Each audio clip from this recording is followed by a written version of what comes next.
Irmãos, vamos pedir a Deus bastante proteção nesses dias e no mesmo modo agradecer a Deus por tudo que Ele tem nos feito e nos dado.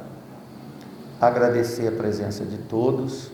Hoje nós vamos dar sequência ao nosso estudo do livro da carta que Paulo escreveu aos Romanos, capítulo 10.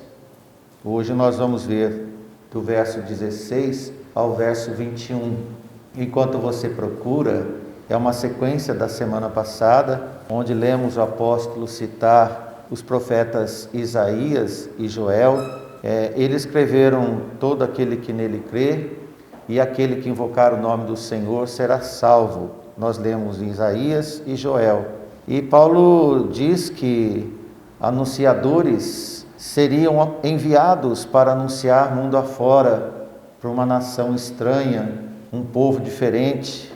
Agora Paulo anuncia para esses judeus novamente, que eram tão certinhos nos procedimentos da religião dos judeus, da lei de Moisés, mas eles eram zelosos, mas não tinham entendimento, como o apóstolo Paulo escreveu. Mas ao mesmo tempo que eram zelosos, eles não aceitavam o evangelho, tornaram-se rebeldes e não entenderam. Só que por outro lado, os profetas Isaías, Jeremias, Joel já vinham anunciando que havia um povo que ia aceitar o evangelho. E esse povo não tinha um anúncio nativo do evangelho, isto é, eles não receberam nenhum profeta, nenhum patriarca. Eles eram soltos no mundo, entregues à própria natureza. E nós temos na história o chamamento deles de pagãos, né? E gentios, outras gentes. Então nós vamos pregar nesta noite, segundo as Escrituras, que o evangelho chegou até nós. E nós vamos ver o lado histórico também, quem eram os nossos pais, da onde nós viemos e que tipo de comportamento eles tinham. Leiamos, tudo bem, irmãos, para a leitura? Amém? Mas nem todos têm obedecido ao evangelho, pois Isaías diz, citação de profeta Isaías 53, 1. Senhor, quem creu na nossa pregação, de sorte que a fé é pelo ouvir e ouvir pela palavra de Deus. Mas digo, porventura não ouviram? Essas palavras são tomadas do Salmo 19, 4. Sim, por certo, pois toda a terra saiu a voz deles e as suas palavras até os confins do mundo. Salmo 19, 4. Mas digo, porventura Israel não soube? Primeiramente diz Moisés, citação de Deuteronômio 32 e 21. Eu vos porei em ciúmes com aqueles que não são povo, com gente insensata, vos provocarei a ira. Isaías ousadamente diz, citação do profeta Isaías 65 e 1. Fui achado pelos que não me buscavam, fui manifestado aos que por mim não perguntaram ou não perguntavam, mas para Israel diz, citação de profeta Isaías 65 e 2, todo dia estendi as minhas mãos a um povo rebelde e contradizente. Até aqui por enquanto, que o Senhor possa nos ajudar, nos dar força, dar entendimento, compreensão, resumindo-nos apenas na palavra de Deus, na sua vontade. Amém, irmãos? Então nós vemos, mais uma vez, o apóstolo citando as Escrituras sem parar. Praticamente cada versículo ele apresenta um profeta. E agora ele acrescenta palavras de Moisés, em Deuteronômio, e um salmo. Então não se pode negar, de tudo que Paulo escreveu, que o judeu ouviu a mensagem, comparada com o que eles sabiam nas Escrituras, mesmo assim, eles desprezaram o evangelho. Atualmente, irmãos, pior ainda, os judeus e os gentios estão conjuntamente desprezadores da palavra de Deus. Paulo começa com um mas, como nós vemos no versículo 16. Da mesma forma que inicia as melancólicas observações, nos versículos 18, 19 e 21. Sempre com mas digo, porém vos digo. Paulo demonstra que, apesar da excelência da mensagem, nem todos atendiam o seu apelo. Quando o apóstolo escreve, repetindo o profeta Isaías, mas nem todos têm obedecido o evangelho, indica uma observação quantitativa comparada com o número dos que ouviram. Ele sempre destacou que as boas novas não era uma mensagem comum. O Evangelho é tão diferente de tudo como hoje nós sabemos, aqueles que estão no Senhor. Ele é tão eficaz para transformar nossas vidas e conduzir à salvação, nada diferente do que Paulo queria que eles entendessem também. Contudo, a maioria não se mexe, não obedece, permanecem teimosos. Em Hebreus 4:2, nós vemos o escritor constatar os fatos que nós estamos passando para a igreja neste momento e que Paulo escreveu. Porque também a nós foram pregadas as boas novas, a nós os gentios, como a eles os judeus. Mas a palavra da pregação nada lhes aproveitou, porquanto não estava misturada com a fé naqueles que ouviram. Palavra anunciada no Espírito do Senhor, se não tiver misturada na fé do que ouve, ela não chega a completar o objetivo. Embora a forma de expressão que nós vemos, quem acreditou, que foi uma pergunta no versículo 16, repetindo Isaías 53:1, é um modo de dizer enfaticamente que poucos creram. A grande massa de seus compatriotas, irmãos na carne, rejeitaram o Evangelho. Hoje nós vemos a pregação sendo pregada aos gentios e eles também rejeitam o Evangelho, de várias formas. No tempo de Isaías, a rejeição já existia, quando nós vemos Isaías 53. E não era algo novo que acontecera no tempo das boas novas, do Evangelho pregado pelos apóstolos, iniciado pelo nosso Senhor Jesus Cristo. De tanto que Paulo diz, nossa pregação, nossa mensagem, ou o que é entregue para ser ouvido, aceito e crido. Originalmente, significa a doutrina que Isaías proferiu sobre o Messias esperado, e implica que a mesma coisa ocorreria quando o Messias realmente viesse, e veio, habitou e morou entre nós. Portanto, quando você for observar o capítulo 53 do profeta Isaías, ele passa a dar as razões pelas quais a pregação não seria bem aceita, muito antes de Jesus vir. E por que o Messias seria tão rejeitado assim? Porque Jesus seria como uma raiz de um solo seco, escreve Isaías. Porque ele era um homem de dores, escreve Isaías. Não era atraente aos olhos, também escreve Isaías. De forma que foi rejeitado, desprezado entre os homens. E isto realmente aconteceu. Por Jesus não ter vindo com aquele esplendor que as pessoas esperavam e ainda esperam, ele não veio com pompa de rei, coroado com coroas dos reis que reinam até hoje, cheio dos atrativos para que as pessoas simpatizassem por ele, para que pedissem autógrafos, por exemplo, nos dias de hoje, ou que desejassem tirar selfies ao lado dele. Nada disso ia acontecer se Jesus viesse nesses dias também. Ninguém ia querer tirar foto do lado de Jesus para mostrar aos amigos, porque ele era desprezado, rejeitado. E ninguém tinha orgulho de estar ao seu lado. As pessoas tinham orgulho de ficar ao lado de ídolos.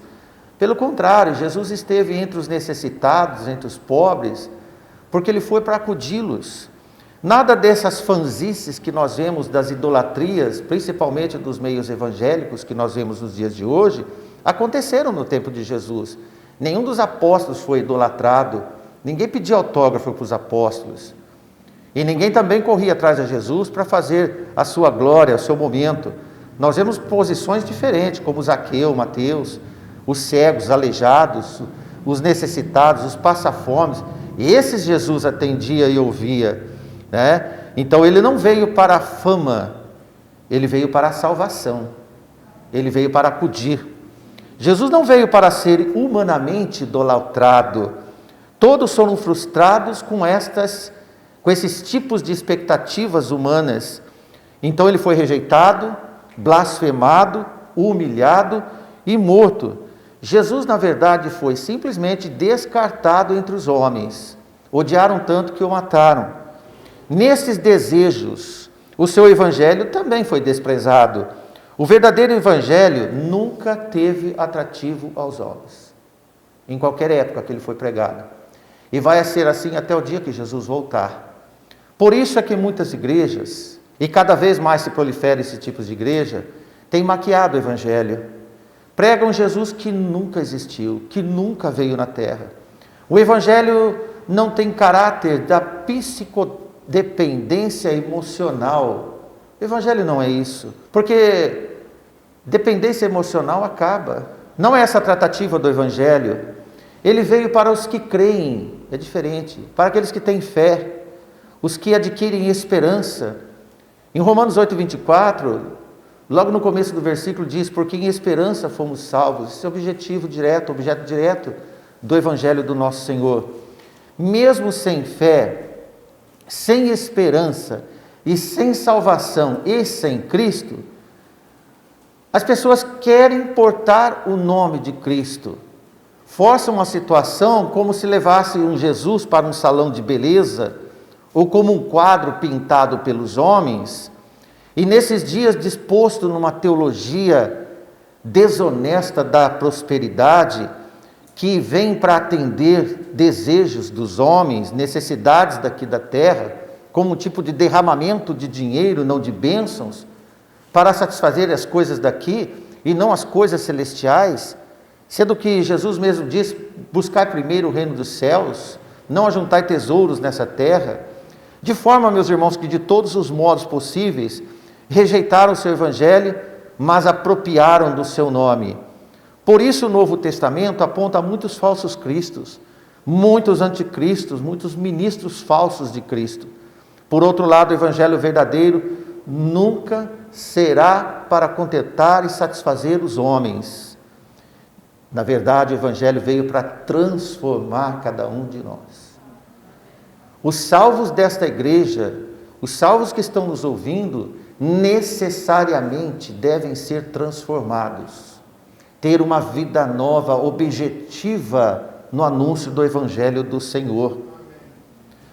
Como Isaías relata no seu capítulo 53, o Messias todo moído, absorvendo e levando as nossas dores e enfermidades, ferido por causa das nossas transgressões, é uma mensagem importante que, se o evangelho não atrai as pessoas pela sua própria verdade que ele é, os pés dos que anunciam são tão formosos naqueles que fazem ouvir o evangelho da paz, dos que anunciam o bem do Senhor e que fazem ouvir a salvação.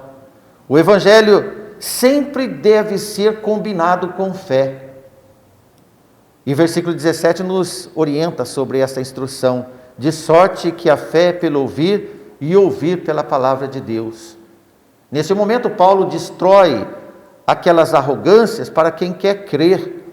Paulo diz que o trabalho dos anunciadores, e nós comentamos a semana passada um tanto sobre quão formosos são os pés daqueles que anunciam o evangelho da paz. Nós voltamos a dizer que o trabalho desses anunciadores do evangelho da paz, os condutores da pregação, enviados por Deus em todos os rincões do mundo, fazem a fé se tornar conhecida pela palavra de Cristo. Quem não conhece a palavra de Deus, não imagina o que é ter fé em Deus. Ele não condenou as pessoas que não creram porque ainda não haviam ouvido. Mas ele reclama daqueles que não acreditavam na mensagem que lhes foi entregue, a partir do momento que ouvem. Porque a pergunta é: como condenar alguém que não tem consciência e não ouviu? Mas se ouviu e não creu, torna-se um desobediente. Abraão, quando ouviu o Senhor, ele foi obediente. Todos os servos e servas do Senhor têm a característica da obediência ao Senhor. E veja que o apóstolo Paulo disse: mas digo, porventura não ouviram? Sim, por certo, responde Paulo, pois por toda a terra saiu a voz deles, dos enviados, dos que anunciam boas novas, e as suas palavras até os confins do mundo. Essas palavras são tomadas do interior do Salmo 19:4, como já anunciei aos irmãos. O salmista faz o emprego para mostrar que as obras de Deus, os céus e a terra proclamam e testifica da sua existência em toda parte. Veja 19:1 na sua Bíblia e confirma o que é que o salmista escreve. Os céus declaram a glória de Deus. Imagine você olhar para os céus e ver esta declaração que é a glória de Deus, esse infinito que ora nós vemos azul, ora de uma variação de tons de cores diferentes. E ele diz que o firmamento anuncia a obra das suas mãos. Imagine você olhando toda a natureza e se conscientizar que foi Deus que fez. Não é difícil para aqueles que creem.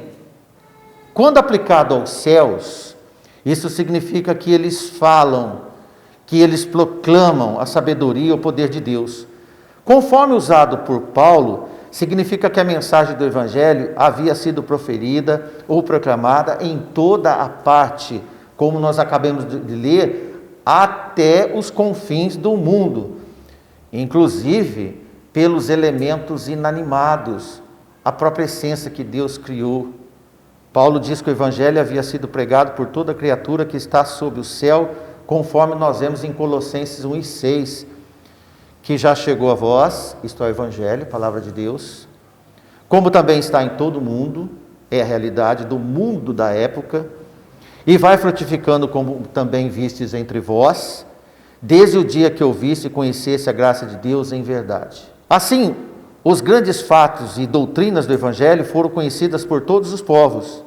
Enquanto isso, os judeus continuavam recusando o Evangelho, de forma que seria suficientemente cumprido pela declaração do salmista que o verdadeiro Deus se tornasse conhecido pelas obras criadas, e que ninguém pode se desculpar por ignorância.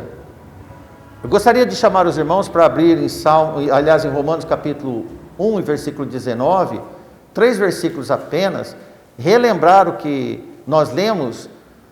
Paulo escrever: porquanto o que Deus se pode conhecer, ou o que de Deus se pode conhecer neles, isto é, nos homens, se manifesta, porque Deus lhe manifestou, isto é, Deus se apresentou aos homens, de muitas formas, porque as suas coisas invisíveis, desde a criação do mundo, tanto o seu eterno poder como a sua divindade se entende e claramente se veem pelas coisas que estão criadas, para que eles fiquem inexcusáveis. Isto é, Paulo está dizendo, a partir das coisas invisíveis, desde a criação do mundo, no falar de Deus, no seu eterno poder, como a sua divindade se entende e se veem pelas coisas que são criadas, como nós vimos em Salmo 19:1. O céu declara, o firmamento se manifesta.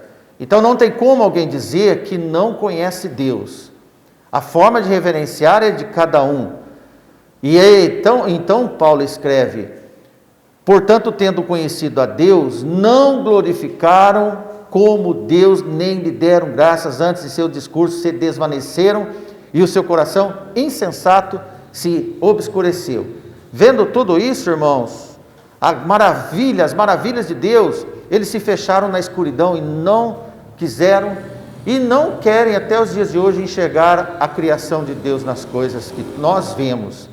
Embora os gentios não tivessem revelação escrita, não tinha uma Bíblia escrita para eles, o que eles podem saber de Deus está em todos os lugares, tendo Deus feito uma clara revelação de si mesmo em tudo que o homem vê e também sente.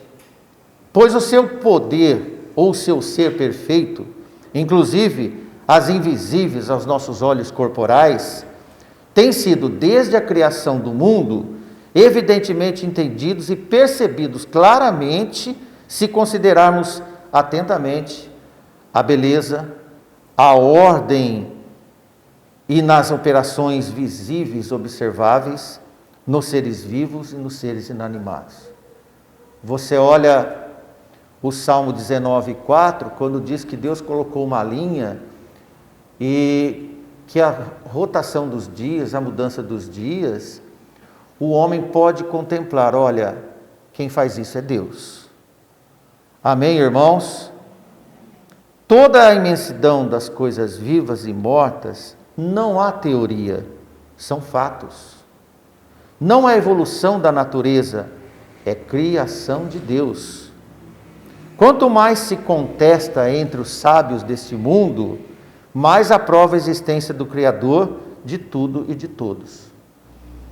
Desde a constituição e nas frações dos elementos do universo, especialmente no seu poder eterno, domínio e providência universal, para que os rebeldes não possam de forma alguma alegar ignorância como desculpa da sua idolatria e maldade. Veja bem, enquanto o homem não crê em Deus, não quer enxergar o que Deus criou, ele avança na sua maldade.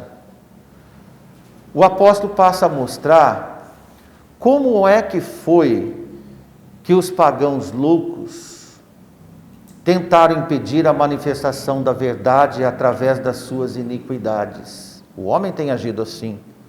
Enquanto os judeus recusavam a verdade, sendo zelosos religiosos, então ele mostra que a verdade pode ser conhecida pelas obras da criação, como nós já falamos para vocês. E que nada, mas nada, nem a iniquidade e nem a religiosidade desobediente dos judeus impedem de Deus se manifestar. Tanto o povo que vive na iniquidade, Deus se manifesta para ele. Tanto aqueles que têm uma religiosidade desobediente, Deus também manifesta para ele. De forma que não tem como escapar de Deus. Não tem como se justificar. Na verdade se nenhum dos povos glorificaram a Deus, então todos serão indesculpáveis. Desta forma, nunca vai invalidar aqueles que semeiam a palavra de Deus, que fez chegar até eles. E veja que no versículo 19, Paulo escreve: mas digo, porventura Israel não soube?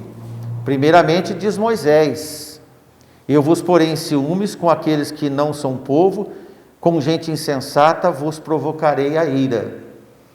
Paulo agora cita Moisés. E Paulo pergunta ainda: mas eu digo para vocês, acaso os judeus não entenderam toda essa pregação? Não está registrado nos livros de Moisés, que já lhes havia dito: eu vos despertarei ciúmes com um povo que não merece o meu nome, provocá-los-ei a ira contra uma nação insensata, nação louca. Veja que sempre nós vemos agora uma manifestação nua e crua de quem era o povo que Deus ia chamar. E veja em Deuteronômio 32 e 21, gostaria que todos acompanhassem a citação de Moisés que Paulo lembra. A zelos me provocaram com aquilo que não é de Deus. Interessante que Moisés fala: você pode ser zeloso nos seus erros.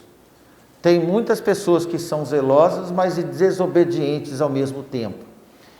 E Moisés escreve: com as suas vaidades me provocaram a ira, portanto eu vos provocarei a zelos com o que não é povo, com nação louca. Aqui é a primeira vez que nós vemos na Bíblia chamar os gentios, os pagãos, de loucos. E os despertarei a ira. Que Moisés disse: vocês vão ver um povo tão ridículo, tão insensato comigo, que vocês vão ficar irados pelo que aconteceu. Interessante, irmãos, sempre que a gente não dá valor pelo que é apresentado para nós, nós vamos ver com outros, e o sentimento de perda é muito maior. Foi o que Deus fez com eles. Até parece que o Senhor estava tratando de apenas um ato vingativo da parte de Deus, mas está além dessa interpretação. Deus quis que seu povo, com aquele zelo vaidoso e desonesto na relação da desobediência, provocasse a ira neles, a mesma ira que Deus teve por eles não aceitarem, vinda da inveja de ver um povo que não era povo ser recebido, um povo loucura e da pior espécie. Aqueles de uma nação insana, tola, ia despertar a ira dos judeus. A palavra louca para uma nação de outras gentes era para que eles soubessem que este povo era vazio de entendimento, perverso, idólatra. Seria o suficiente para eles despertarem para a sua própria provocação. Deus lhes daria a mesma medida que eles haviam feito com Deus. Imagine, meus irmãos, ninguém pode se dar na arrogância de desprezar o que de melhor lhe é ofertado gratuitamente. E a palavra é assim: toda vez que alguém recusa a palavra de Deus, surge no Senhor um sentimento de muita decepção. Ao mesmo tempo que ele ama aquele que aceita, ele tem uma frustração irada com quem não aceita a sua palavra. E nós vemos nos escritos, Paulo lembra a igreja de Éfeso, em Éfeso capítulo 2, versículo 12, sobre o passado dos irmãos convertidos que não eram judeus, dos quais são nossos ancestrais, antepassados. E ele diz que naquele tempo estáveis sem Cristo, esta é a nação louca, separados da comunidade de Israel, não tinha nada a ver com Israel, e estranhos à alianças da promessa, povo estranho, não tendo esperança e sem Deus no mundo. Irmão, isso aqui é pior que um navio perdido num vendaval, e entregue à própria sorte. Nós éramos assim, o mundo está assim. 1 Pedro 2:10, Pedro também emenda uma conversa sobre esse assunto, quando ele diz: vós que no outro tempo não eres povo, mas agora sois povo de Deus, que não tinhas alcançado misericórdia, mas agora alcançaste a misericórdia. Tem mais assuntos na Bíblia, Judas trata desse assunto, mas o resumo da ópera é, irmãos, nós, não sendo judeus carnais e descendência de Abraão, éramos na verdade perdidos nesse mundão afora, sem ele e sem beira, sem orientação nenhuma, vivendo ao léu segundo as próprias concupiscências. Esse é o motivo de Paulo mostrar aos judeus, com detalhes e o requinte da perversão e da lascívia solta, desencadeada a própria natureza dos pagãos gentios. Na verdade, irmãos, são os nossos pais na carne. É de onde nós viemos. Não é nada boa a nossa herança carnal de nenhum de nós. Não tem nenhum mérito, nenhuma coisa para a gente bater glória em dizer que nós somos da descendência de tal e tal país. Todo esse povo não fazia parte de nada de Deus. E nós vemos no capítulo 1 essa essência da degradação humana. Lembra-se que Paulo escreve? Se entregaram a si mesmo, cometeram todo tipo de espécie de torpeza. De fato, irmãos, foi isso que Paulo estava mostrando agora para os judeus. Olha aí o povo que Deus chamou. Somos descendentes dessa geração estranha dos judeus. E agora, irmãos, o evangelho chegou até os gentios. Veio. E veio com todo o poder e honra e glória de Jesus. Amém, irmãos? Veja, irmãos, como Deus tem sido misericordioso com cada um de nós. Fazemos parte desse povo imundo, loucos por natureza, perdidos, e agora a luz chegou até nós.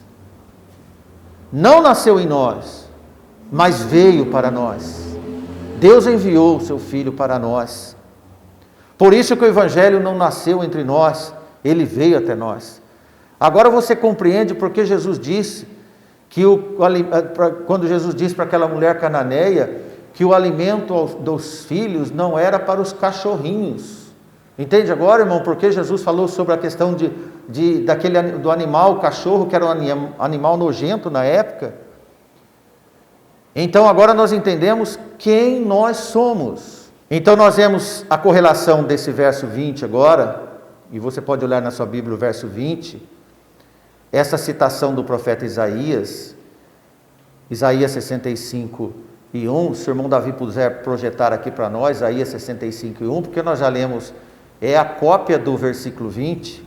Isaías diz assim: fui buscado dos que não perguntaram de mim.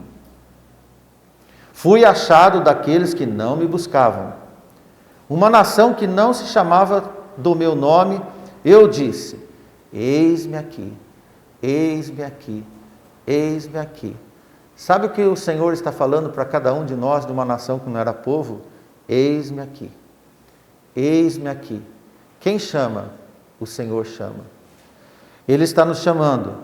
Então veja como que Paulo, imagine Paulo dizendo isso aos judeus. Uma doutrina usada de maneira aberta, sem qualquer reserva pública. O apóstolo foi impopular em escrever Isaías nesse momento, manifestando que Deus foi buscado e achado porque não tinha classificação nenhuma para encontrar Deus. Não conheciam Deus, não chamavam Deus pelo nome. E o Senhor está dizendo: eis-me aqui. Tão loucos e iníquos que é a nossa geração de outras gentes. De repente encontramos o Deus de Jacó que nos clama: eis-me aqui, eis-me aqui. Por que não aceitar? Como não aceitar? O gentio, cuja característica não era de buscar a Deus, teriam o evangelho do chamado de Deus enviado para eles, então muitos abraçariam. A frase eu fui encontrado, no pretérito aqui, como nós lemos, na verdade no hebraico está no presente, sugerindo que chegaria o tempo em que Deus diria de si mesmo, isto é, que chegaria o tempo em que os gentios seriam levados ao conhecimento da palavra do Deus verdadeiro. Não tinha conhecimento nenhum, não tinha Moisés, não tinha Abraão, não tinha ninguém.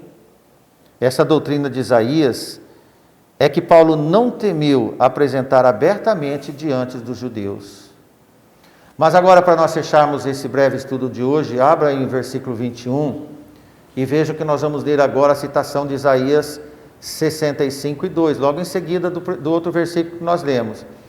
Veja o que Paulo diz, mas para Israel diz: o que Isaías escreveu: estendi as minhas mãos o dia todo a um povo rebelde, que anda por caminho que não é bom, após os seus pensamentos. Devido a essa atitude, Deus começou a chamar um povo que eles nem imaginavam que um dia Deus ia chamar. Esses dias até o irmão Davi lembrou de um ditado que eu falei há muitos anos atrás na igreja, mas eu ouvi de um colega meu de serviço, e ele dizia isso para nós, o pessoal que queria promoção no banco e tal, oportunidades, e ele dizia: se um cavalo arriado passa na sua frente, monta nele. Cavalo arriado é que está com arreio tudo, é só montar que ele vai andar. Então, se um cavalo arriado passa na sua frente, monta nele. Outra oportunidade você não vai ter. Você apenas verá alguém nada a ver montado nele. Aí você vai ter um sentimento mais do que esquisito. Você vai ficar irado. E quantas pessoas vão dizer no dia de Cristo: quantas vezes eu ouvi a chamada do Evangelho e não embarquei nessa nau maravilhosa que estava me chamando e eu não entrei. Como a oportunidade nativa dos judeus foi recusada, diante da ofensa e da recusa, Deus chamou um povo estranho, como acabamos de dizer, nada a ver.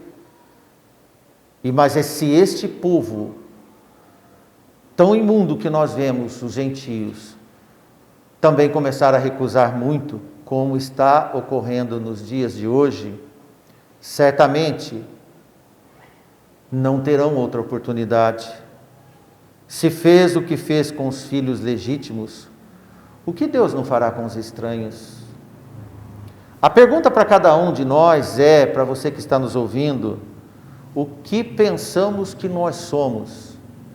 Porque os judeus pensavam que era muita coisa. Os gentios sabiam que não eram nada, e foi-lhe dada a oportunidade.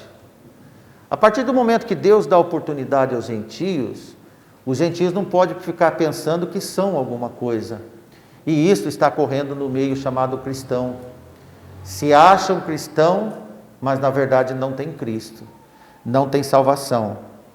Então nós podemos fazer uma análise pessoal de cada um de nós, junto com o apóstolo Paulo, por que não? Em Romanos 11, 22, que possivelmente nós vamos reler no nosso estudo, se Deus nos permitir. Quando Paulo escreve com muita sensatez, observe o que ele escreve. Considere, pois, a bondade e a severidade de Deus. Amém? Você considera que Deus é bom e ao mesmo tempo Ele tem uma mão pesada. Amém, irmãos? Para com os que caíram, severidade. Ele foi com Israel, por que não pode ser comigo? Mas para contigo, os que estão no Senhor, benignidade. Ou você escolhe, você quer um Deus bom para você, ou quer um Deus severo para você? Se permaneceres na sua benignidade, continua Paulo, se não permanecerem, na sua benignidade, amém, de outra maneira, também será podado, também será desprezado, também será cortado. O que eu vejo Paulo escrever para os judeus e para os gentios, é que se você tem uma oportunidade de um chamado, de uma voz que você nunca ouviu, e quando você ouve o chamado do Senhor, não troque, não despreze por nada, nada, nada neste mundo. O dia que talvez abrir os olhos, já será tarde, e muitos abrirão os olhos tardiamente.